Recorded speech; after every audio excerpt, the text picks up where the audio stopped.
Mga kagilas, alam niyo bang itong rambutan napakasarap sa tinola? Tama. Magluluto po tayo ng pinakamasarap na version ng tinolang manok. Nako, abangan niyo ito hanggang dulo. Ngayon mangolekta ho muna tayo ng mga sangkap. Yan. Pipitas tayo ng dahon ng sili sa taniman ni tatay. Yan. Nako, iba talaga may mga pananim. At eto na po, umaakit na po ako ng puno ng rambutan. Yan. Pipitas na po tayo at gagamitin natin mamaya. Yan, ako sa mga nakakaalam ho, no? Ito yung rambutan. Yan. Napakasarap sa tinola niyan. Ngayon mga kagilas, pipitas na tayo ng papaya. Yan. Yan ay tanim ko lamang sa gilid ng aking bahay. Mga 3 piraso siguro, no? Isang pirasong malaki. Nadamay lang ho yung maliliit na yan. At bago po nating katayan yung ating manok, magduop na po tayo ng apoy at magpapainit na tayo ng tubig para mamaya ready na. Ayan. Ngayon mga kagilas, nakita nyo ba yan? Medyo tinakpan ko, no? Baka ma-restrict tayo. Bigas ho yun sa plato. Nung ginilitan natin yung manok, sinahod po natin. Napaka-importante po yun sa ating recipe na gagawin, no? Kung wala yan, walang sarap yung ating lulutuin. At ito po yung kaibahan ng native na manok doon sa mga 45 days na manok. Nakita nyo ba yan, no? Napakaganda ng karne ho. May taba-taba pa. Saka yan ho, malasa. Ngayon mga kagilas, ito yung ating rambutan, no? Hinihimay na natin yung buto. Ayan. Ito yung gagamitin natin pampakulay. Ayan. Gagamit rin pala tayo ng tanglad. Hindi na po ako gagamit ng luya kasi wala akong stock gabi na. Ayan. Para naman malasa na po yung ating karne, lagyan po natin ng konting asin. Ayan. Asin na ho natin yan. At ngayon pinainit ko na yung ating talyase, no? Maglagay po tayo ng konting mantika. Yan tabaho ng manok yan mga kagilas. Inunaw natin. Napakatabaho ng ating manok. Nilagay ko na rin po pala yung buto ng rambutan. At magigisa na tayo. Napakabango. Magisa tayo ng bawang, sibuyas. Pati ho yung tanglad isabay na natin. Laurel, saka pamintang buo.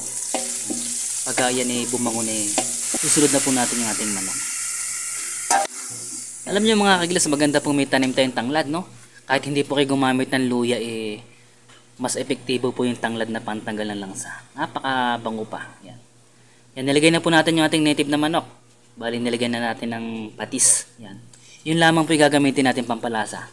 Asin at patis lang po. Dahil po yung ginamit nating manok, native po yan. Wala na po tayong ibang sangkap na ilalagay. Hindi ho kagaya nung manok na nabibili sa palengke ng mga 45 days na, kailangan nyo pong gumamit ng chicken cubes, magic sarap, diba? Kasi yun ho matabang yung mga manok na yun. Hindi ho kagaya ng native. Yan, ginigisa-gisa na ho natin, no? Napakabango ho mga kagilas. Yan, ang bango. May isa pa tayong sikreto mga kagilas sa pagluluto ng tinola, no? Nakita nyo ba yun? Yung sumisirit na siya. Parang napiprito na po siya. Yan. Ginisa po natin mabuti yung halos nawala na po yung sabaw niya. Yan. Kasi kapag po bagong katay, may sabaw-sabaw yan. Gawa na hinugasan natin. Bago nyo po tubigan, medyo napiprito na ho yung manok para napakabango. Yan. Aminin nyo kayo pag nagluto kayo sa bahay, no? Pagkagisa, hindi man lang namula pa yung manok, tinutubigan nyo na. Mali ho yun. Kahit malagay kayo ng sangkatutak ng luya, malangsa pa rin ho yun. Ang nagpapatanggal po talaga ng langsa, ginigisa mabuti yung manok. Yung talagang halos napiprito na siya. Bago natin lagay ng tubig. Yun. Ang pinagkaiba nga lang po ng native na manok sa 45 days, kapag may edad matagal ho, matagal palambutin, no? Mas mainam may pressure cooker tayo. Ngayon, itong ating niluluto naman bata-bata pa. Yan. Medyo malapit na ho siyang maluto, kaya ilalagay na po natin yung yung dugo yung bigas na may dugo. Yan.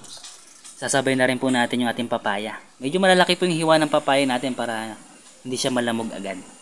Sabay na sabay ho maluluto yan sa dugo. Yung ating naman dahon ng sili, nilagay na rin po natin para lalong bumango yung ating sabaw. Takpan na natin at aantayin na lang natin maluto yung mga sinahog natin. Tikman natin sabaw.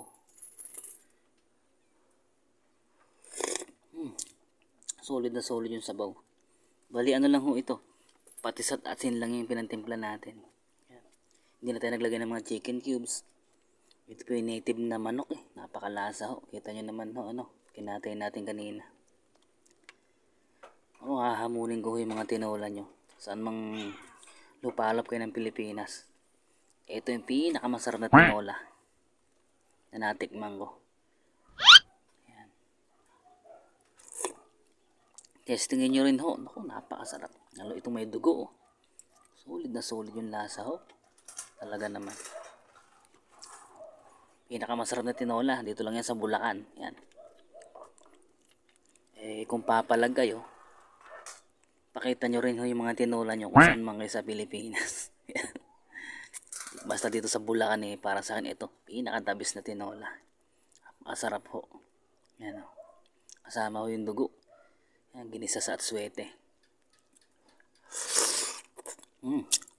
Napakasulit. Napakasarap ho.